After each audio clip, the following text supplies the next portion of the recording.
Started a women's cancer prevention clinic, which was launched in August this year, where the woman has, that's the 5,000 rupee package also, that includes a consultation with a breast surgeon, a gynec surgeon, or a gynae oncologist, has a mammogram and a pap smear, and then if a biopsy is required, under the fastest and precise program, it will happen with an early diagnosis. The woman comes back with reports to the gynae oncologist and or the breast surgeon. Within that, to understand whether this is malignant or not.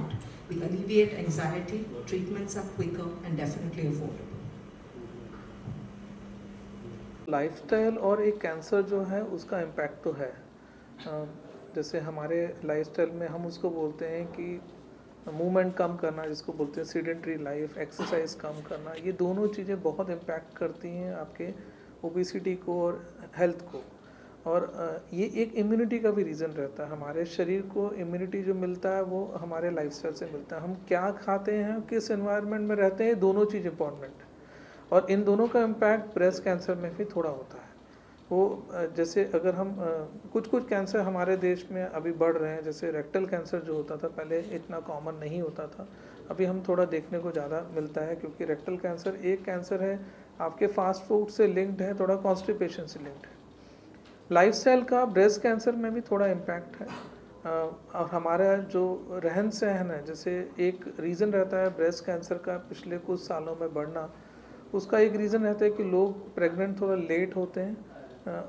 Pregnancy after the age of 30 साल के बाद pregnancy का थोड़ा risk बढ़ता है। Usage बहुत सारी चीज़ों का होता है, जैसे कि ओरल कॉन्ट्रासेप्ट का लकीली इतना ज़्यादा इम्पैक्ट नहीं है, लेकिन कुछ लेडीज़ पहले हार्मोन रिप्लेसमेंट थेरेपी करती थी, उसका इम्पैक्ट ब्रेस्ट कैंसर पे हुआ करता था। सो लाइफस्टाइल और कैंसर का इम्पैक्ट बहुत ज़्यादा है।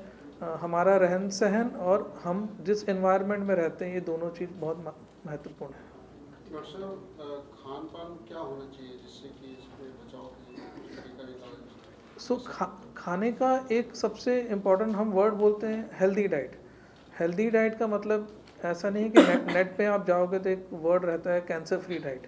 ऐसा कोई कैंसर फ्री डाइट नहीं है, हम उसको सिर्फ हेल्दी डाइट बोलते हैं। हेल्दी डाइट का मतलब होता है कि आपके खाने में तेल की मात्रा कम हो, नमक की मात्रा कम हो, मीठा कम हो, जिसको हम लोग कार्बोहाइड्रेट रॉ शुगर से बोलते हैं, और कहीं ना कहीं हमारे पास खाने में एक दिन में 1 या 2 फ्रूट की सर्विंग्स हो, और एडिक्वेट एक्सरसाइज हो, और ऐसा नहीं कि ओवर ईट हो। तो इसमें अभी जैसे गवर्नमेंट ने मिलेट्स को बहुत प्रमोट करना शुरू किया है, क्योंकि हमारा कार्बोहाइड्रेट कंटेंट हमारा गेहूं और राइस से बनता है, उसको कम करने के लिए बोला है। तो वो एक हेल्दी डाइट में आता है, बट कोई भी चीज़ कैंसर फ्री डाइट नहीं होती। ये नहीं कि आप नॉन वेज खाते हो तो आपको कैंसर ज़्यादा हो सकता है। नॉन वेज की मात्रा वाइट चिकन हो या रेड मीट हो, दोनों एक है, बट येस रेड मीट का थोड़ा इम्पैक्ट कोलोन कैंसर या रेक्टल कैंसर से है, बट हर चीज़ की एक मात्रा होती है, उस मात्रा से ऊपर जाने से उसको नॉन हेल्दी डाइट बोलते हैं। बट कोई भी कैंसर फ्री डाइट या कैंसर स्पेसिफिक डाइट नहीं है।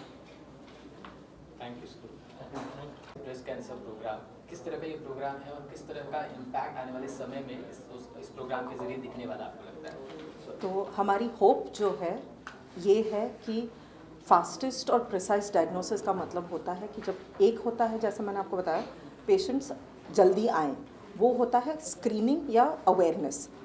आपके रिपोर्ट्स के ज़रिए पेशेंट्स को ये पता चले कि ब्रेस्ट कैंसर कॉमन है, अर्ली ब्रेस्ट कैंसर से ट्रीटमेंट जब करते हैं तो क्योर पॉसिबल है, अर्ली ब्रेस्ट कैंसर में स्तन बचाया जा सकता है, तो उससे डरे नहीं, और अगर उन्हें कोई सिम्टम्स लगे तो जल्दी आएँ। दूसरा होता है कि जब आप हॉस्पिटल आते हैं तो आपकी डायग्नोसिस कितनी जल्दी हो पाए, ताकि आपको ये डर ना लगा रहे कि हर गांठ जो है कैंसर की गांठ है क्या। 10 में से 8 गांठ कुछ नहीं होंगे, पर बिना टेस्ट के हमें ये पता नहीं चलता है। तो जब तक हमें टेस्ट नहीं पता चलते हैं, डर लगा रहता है। तो यही बात है कि फास्टेस्ट और प्रिसाइज डायग्नोसिस से आपको विदिन 24 आवर्स, एक दिन के अंदर ये डायग्नोसिस पता चलती है कि आपका क्लिनिकल एग्जामिनेशन होता है, आपकी इमेजिंग होती है, मैमोग्राम या अल्ट्रासाउंड, और अगर ज़रूरी पड़े तो बायोप्सी होती है, और बायोप्सी का रिपोर्ट से हमें पता चलता है कि ये किस तरीके की गांठ है। अगर ये कैंसर की गांठ है, फिर जो नेक्स्ट स्टेप्स हमने लेने हैं प्लानिंग में, that we are able to take based on आगे के ट्रीटमेंट्स क्या करने हैं, और आपका फास्ट ट्रैक ट्रीटमेंट होता है। इससे सबसे बड़ी बात ये है, एक अर्ली डिटेक्शन, दूसरा early precise planning and treatment. Ma'am, इस इनिशिएटिव के तहत आने वाले समय में क्या कैंप्स भी अपोलो कैंसर सेंटर लेने वाला है ब्रेस्ट कैंसर को लेकर? I will give to sir. Cancer के हिसाब से जैसे हम लोग आंकड़ेवारी भी देखते हैं, every 4 minute there is one woman who is detected of a breast cancer in the overall continent, and every 8 minutes there is unfortunately a lady who loses her life because of breast cancer. So obviously there is a lot of community drive which we are getting into. Self breast examination is one of the activity which we encourage very very strongly for all women community in terms of this thing, and obviously there will be a lot of awareness session. We also run parallelly what is known as patient support group activity, जहाँ पे patient जिनके already surgery हो चुकी है या treatment हो चुकी है, वो जब एक दूसरे से बात करते हैं to share about their experiences, their overall thing, because apart from the disease of cancer, there is a whole lot of psychological help also which is needed for the patient and their families. So we look at it as a comprehensive approach, not in isolation, but screening program is something which we are encouraging very strongly, so that more and more people avail of this benefit in terms of the world. Sir, आपने जिस तरह से screening का जिक्र किया है, चूँकि भारत में जो है ब्रेस्ट कैंसर के जो ग्राफ है वो हर साल बढ़ते जा रहा है, ऐसे में स्क्रीनिंग का एक सही समय कौन सा है, किस समय पर स्क्रीनिंग करना ज़रूरी आपको लगता है? वो डिसिप्लिन जैसे डॉक्टर साहब ने एक दो भी बताया था, I think we should make it a point, link it with your birthdays और take that point off in terms of this thing. Unfortunately हम लोग जो देखते हैं, ladies in particular are always givers in our society. हमेशा उनको त्याग मूर्ति जो बताते हैं हम लोग, तो कभी कभी उन लोग ने पॉज करके इंडिविजुअल देख के खुद के लिए भी थोड़ा टाइम निकालना चाहिए. And that's our ask. We are saying one day in a year. It's something which they should encourage to take care of their own health, because if they are healthy then the family will be healthy.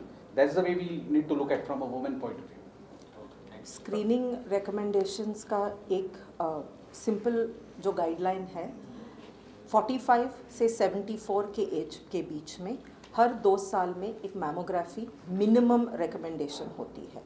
उसके साथ आप clinical breast examination हर साल करा सकते हैं, यानी आप अपने डॉक्टर के पास जाएं जो जांच करते हैं.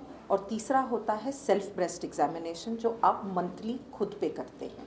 अगर आपके अभी भी महीने आ रहे हैं, पीरियड्स चल रहे हैं, तो 7वें और 10वें दिन के बीच में अपने आप को जांच करें.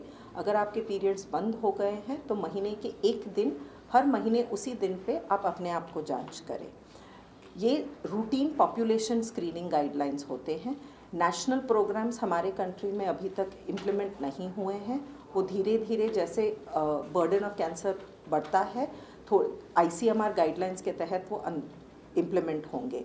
बट जो मैंने आपको कोट करे हैं वो इंटरनेशनल गाइडलाइंस हैं, जो अभी तक स्टैंडर्ड गाइडलाइंस जिसे हम कहते हैं, और हम करंटली अडॉप्ट करते हैं कंट्री में।